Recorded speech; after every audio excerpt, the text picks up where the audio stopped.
Hello, my name is Malcolm Stuart, and I've put together some choreography that I hope you enjoy. This is choreography that is for anybody that's interested, but I have made it in particular for anybody that's going to be attending workshops for the spring, summer, fall 2013, the upcoming hoop workshop season. And to list those, it's going to be at Bali. I'll be teaching at Bali Sacred Circularities week 1 and week 3. I'll be teaching at Hoopconvergence, Hoop Camp, Return to Roots, and Fire Drums, and that is not in chronological order. And yeah, so if you're going to be attending any of those things, I put this together for you. So for any of you attending my workshops this 2013 Hoop Festival season, consider this homework. Okay? So to do one sequence of this choreography, it's like two sides of the same movement, the same sequence of movement. And you can just keep going. And so it's really not just learning the sequence that I've given you, but it's learning the feeling of getting into a circuit. And in that repetition of this circuit, there's all this potential for learning what you feel about it and learning kind of like your voice inside it, and listening to your body, listening to what other types of movements that might want to come out of that circuit and that repetitive motion. Every time you repeat the circuit, you've got yourself another opportunity to feel or to know something about what you're doing.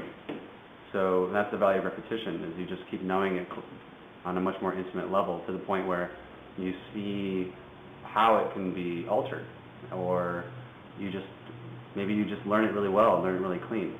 So yeah, so don't just look at it like just a piece of choreography. This is the choreography from behind at 65 BPM.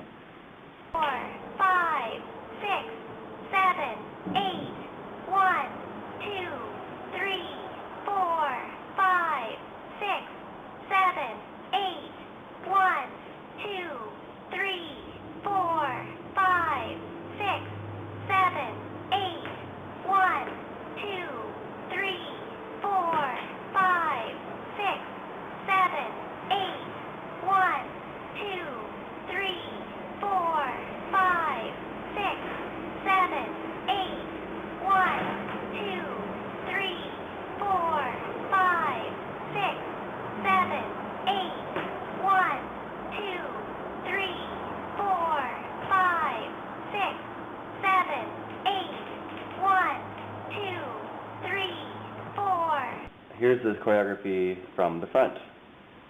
1, 2, 3, 4, 5, 6, 7, 8, 1, 2, 3, 4, 5, 6, 7, 8, 1, 2, 3, 4, 5, 6, 7, 8, 1, 2, 3, 4, 5, 6, 7, 8, 1, 2, 3, 4, 5, 6, 7, 8, 1, 2, 3, 4, 5, 6, 7, 8, 1, 2, 3, 4, 5, 6, 7, 8, 1, 2, 3, 4. Okay, now I'm going to do the choreography slowed down. This is like 50 BPMs before it was 65. So here we go. This is from behind.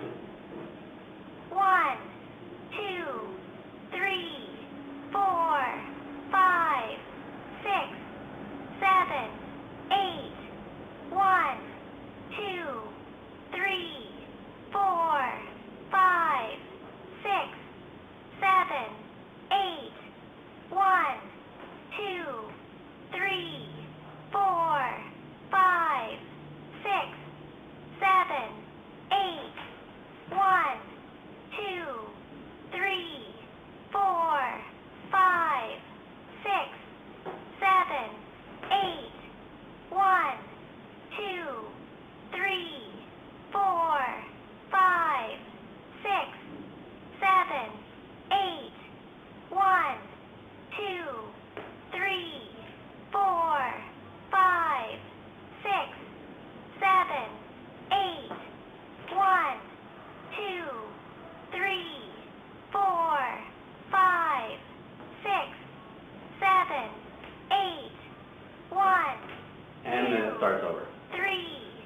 Now here's the choreography at 90 beats per minute, and I would like it if you could get it to this level of speed. So here we go. 1, 2, 3, 4, 5, 6, 7, 8. 1, 2, 3, 4, 5, 6, 7, 8. 1, 2, 3, 4, 5, 6, 7, 8. 1, 2, 3, 4, 5, 6, 7, 8. 1, 2, 3, 4, 5, 6, 7, 8. 1, 2, 3, 4, 5, 6, 7, 8. 1, 2, 3, 4, 5, 6, 7, 8. 1, 2, 3, 4, 5, 6, 7, 8. 1, 2, 3. All right, so there's that. That speed is doable. The thing about the speeding it up like that is it's not that it's physically tough, but it just becomes more difficult to remember what to do next. So it's that's the challenge, and that's why I would like for you to be able to speed it up to 90 BPMs, because if you can go that fast, then you really have remembered the sequence. And make sure you hit the beats, hit the counts at the right moments. Oh yeah, and that app is called SpeakBeat, and I recommend getting it. I couldn't find anything else actually that served this purpose of counting off the beats for choreography.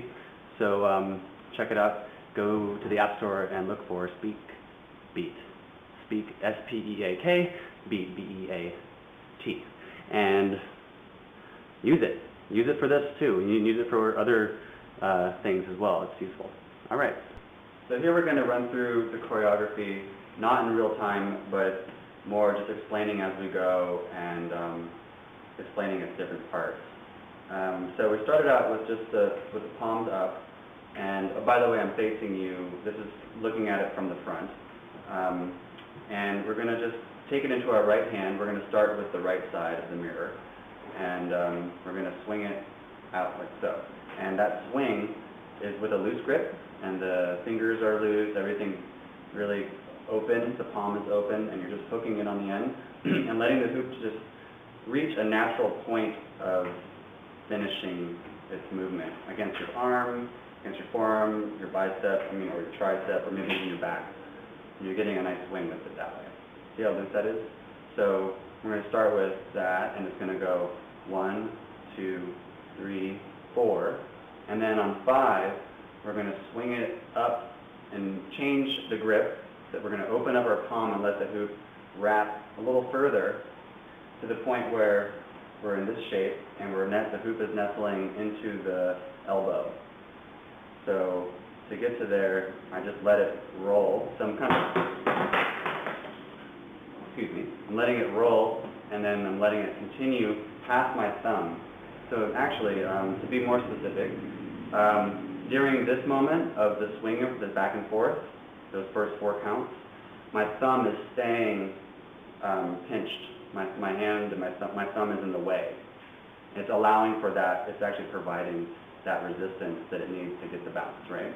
So the next thing, though, to get it to this position, I'm essentially letting my thumb is dropping out of the way and letting the hoop pass. So if it was a slow-mo, it would look like this. And instead of hooking it, I'm going to let it pass, and then I'm going to curl my fingers around it, and I'm going to have it now in this position, and you'll find that the hoop will naturally just come to a resting place here in your elbow. So so that's like on 5. Well, if you hit here on 4, so it's 1, 2, 3, 4, and then we reach this new position here on 5. But really, we kind of need to be here on 5. So it's like 4, 5 here, and then we're going to do a roll or a wobble. I guess we should I know there's probably better names, more official names. For the sake of this, I'm going to call it a wobble, where we do this familiar drop like so. And once you do one wobble, we're going to let go of the right hand and allow for you're going to kind of lock into the vertical plane here and allow for the hoop to extend out to your left hand, holding the hoop palm up and pinching it with your thumb you can tell here, I'm keeping the hoop in this up position with my thumb. You can let it go out too and just have a full grip, like so. But if you want, you can also give it this like effect too, of like open palm, flat hand. From here, we're going to bring it right back. So back to the counts, it was 4, 5, and then 6, 7, 8. And then we're going to bring it back, but this time, instead of doing the wobble, we're going to do a barrel roll. And to do the barrel roll, we're kind of going to we're going to roll the hoop in and then let it isolate right here. And just turn with it. And now, as I brought it in, I'm basically at this position again, which we kind of repeat. So this is the one point where the two moves are the same. Whether you wobble or barrel roll, you end up, there's a moment when you're roughly in this position. When I'm doing my barrel roll, I tend to drop it down and shoot it out.